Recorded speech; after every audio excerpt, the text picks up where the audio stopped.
There are countless stories of horrifying crimes that no one can explain, even to this day. These aren't just police investigations. They're chilling, real-life tales that happen to people living ordinary lives, just like anyone else. You might find the events hard to believe or even illogical, but today's story is disturbingly true. It's one of Germany's most infamous mysteries. Stories like this are classified as strange phenomena, not simply brutal crimes, especially when they claim an entire family. Today, on Victor's channel, we bring you one of the most terrifying true stories, the story of the Bavaria family. We hope you enjoy this spine-chilling tale. Our story today is about a German family living in Bavaria. This family's tragic case became the subject of an investigation that spanned an unimaginable 85 years. Yes, the investigation started back in 1922 and only concluded in 2007. This harrowing event took place on March 31st, 1922. The victims were the Gruber family and their housemaid.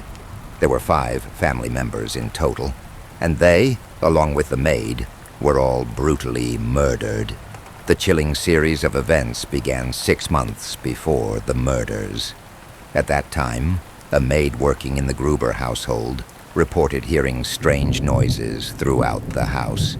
She often heard knocking on the windows, whispers in the hallways, and other unsettling sounds that filled her with dread.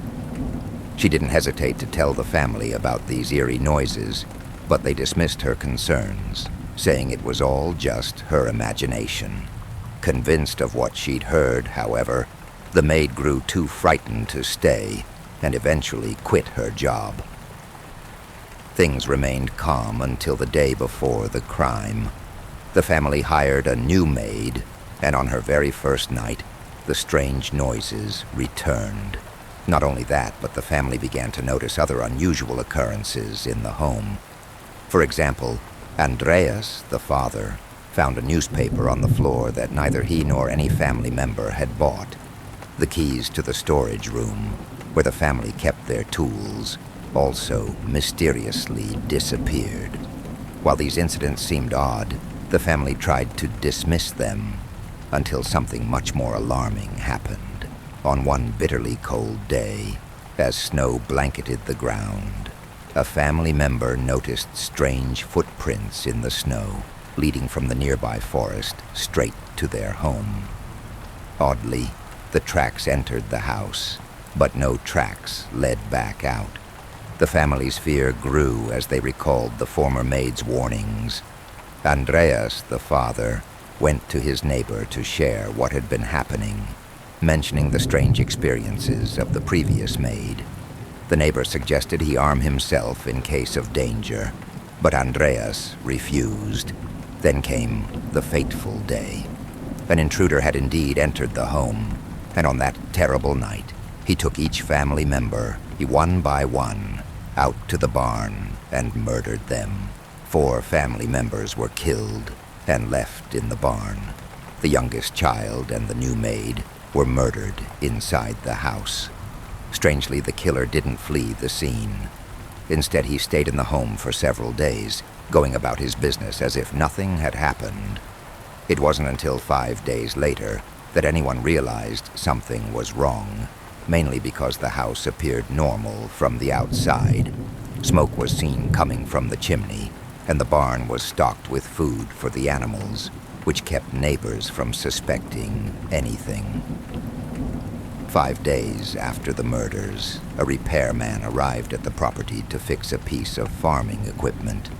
He knocked on the door but received no answer, so he went ahead and repaired the machine, which was outside. Once finished, he noticed a dog tied up at the door, something he hadn't seen before. Sensing that something wasn't right, he went to the family's neighbor, Lawrence, to inform him. Lawrence, concerned that he hadn't seen the family in days, decided to check on them. Inside the house, he found no one, but when he entered the barn, he discovered the horrifying scene of the murdered family. Lawrence immediately called the police, who began their investigation. Strangely, the first suspect was Lawrence himself, due to his close connection to the family and his desire to marry Andreas's daughter, a match Andreas had refused. While Lawrence was eventually cleared, the investigation dragged on for decades without reaching any conclusion, finally closing in 2007.